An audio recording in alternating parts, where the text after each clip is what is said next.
Hi guys! You are not gonna believe what I just did. I was sitting here trimming my eyebrows, right? Because they were getting a little bushy. And you know what happened? I cut part of this one off. Just completely off. That tells you how my week is going. Anyways, today, well I filled it in, but it's all good. Anyways, today I'm going to talk to you about these Makeupgeek shadows that I purchased recently. Now, me and Makeupgeek, I don't know if we're friends after this because I just didn't have the best experience with them.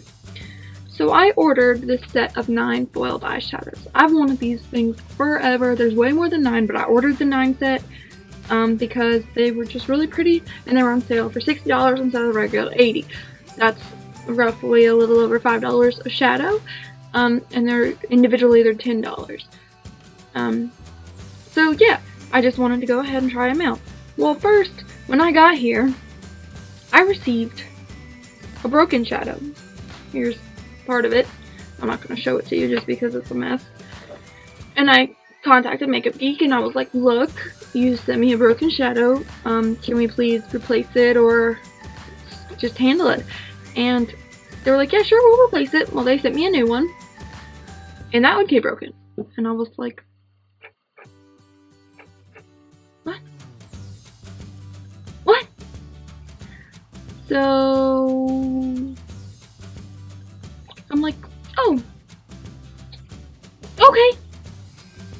You know, the broken one. This one here. I managed to press some of it back together in there. By the way, this is the shade Gesture. That just shows you how soft these shadows are. I contacted them again and they were going to send me a new one. I still haven't received it. That was like 2 weeks ago. I don't know. Also, I tried to film this video already once before at my boyfriend's. It was awful. It's a terrible experience. And this palette fell off of my lap and the shade Flamethrower broke. This was like one of my favorite shadows in all of this whole collection. I picked up most of the big chunks and pressed it back in there, but it's still not very put together. So I'm going to swatch these for you. I'm going to try to do a close-up swatch of them as well, and then just give you my overall opinion of them. So we're just going to try this and pray it works. So this is Flamethrower because I just have it. So they're really pigmented. How you can see in the camera. They aren't as like shimmery as I thought they were going to be. I don't know, I guess I just expected them to be more foiled than they were. But it's fine. It's just doing them, I guess. And I'm going to try, like I said, I'm going to try to do close-ups with these, but just in case I can't get them done, I'm going to swatch a few of them right now. Then my favorite one is the shade here, Untamed. I have this broken one all over me. Ugh. Anyways, Untamed, this is just a mess, is this gorgeous gold one. I have it on my lid right now. I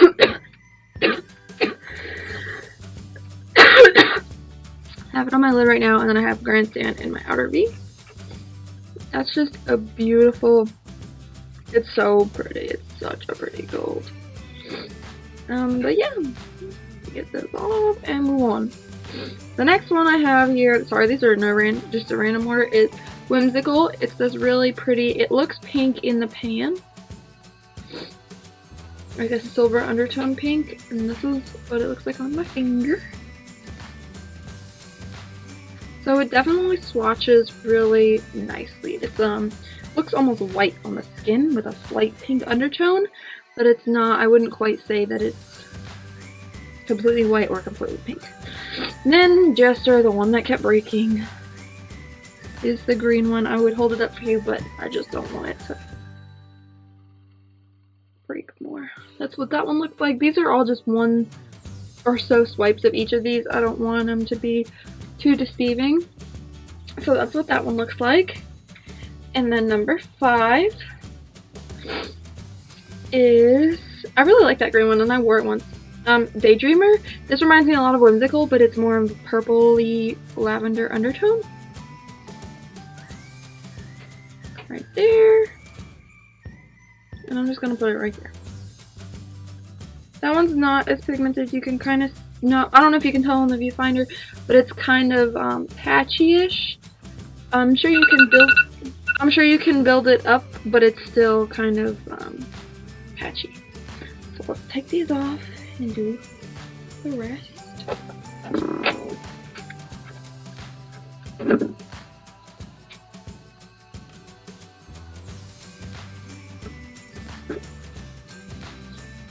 Alrighty, now the next one is one of my favorite ones. It's Grandstand. It's a beautiful brown color. It's a very interesting brown. It's like a light brown. It's very pretty though. I don't know if you can see that on my finger. Just one swipe there. Very, very pretty. It's a very it's almost like a peachy brown, which is interesting. The next one looks very peachy in the spotlight. Swatch it for you. That one almost looks like it could be used as a highlighter for a little bit tanner skin than mine. Very, very pretty. Very pretty. They look very similar, actually. Just the Grandstand is a little bit darker, and I think, actually, in the spotlight it's a little bit more foiled. I guess it just depends on how it hits the light. Then we have, I almost dropped and broke that one. High Wire, which is this silvery blue shade here. Let's see. These feel very like you're pulling up a lot, like there's a lot of fallout.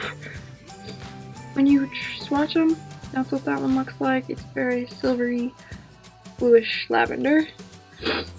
And finally, we have this last shade, Mesmerize, which is more of a purpley gray brown, I guess. And that's it there. So, I don't know if I will be purchasing from Makeupgeek anymore. These kind of disappointed me. They weren't as full as I expected them to be. I was hoping the experience in general would be a little bit better than this. I didn't expect to have the eyeshadows come back to me broken. And I mean, when you put them on your lid, like, you can tell my eyes aren't crazy metallic and really like bam today. They're just kind of there, and it's not quite what I was going for, but it is what it is. That being said, I'll let you guys know if I decide to repurchase any or add any more to my collection.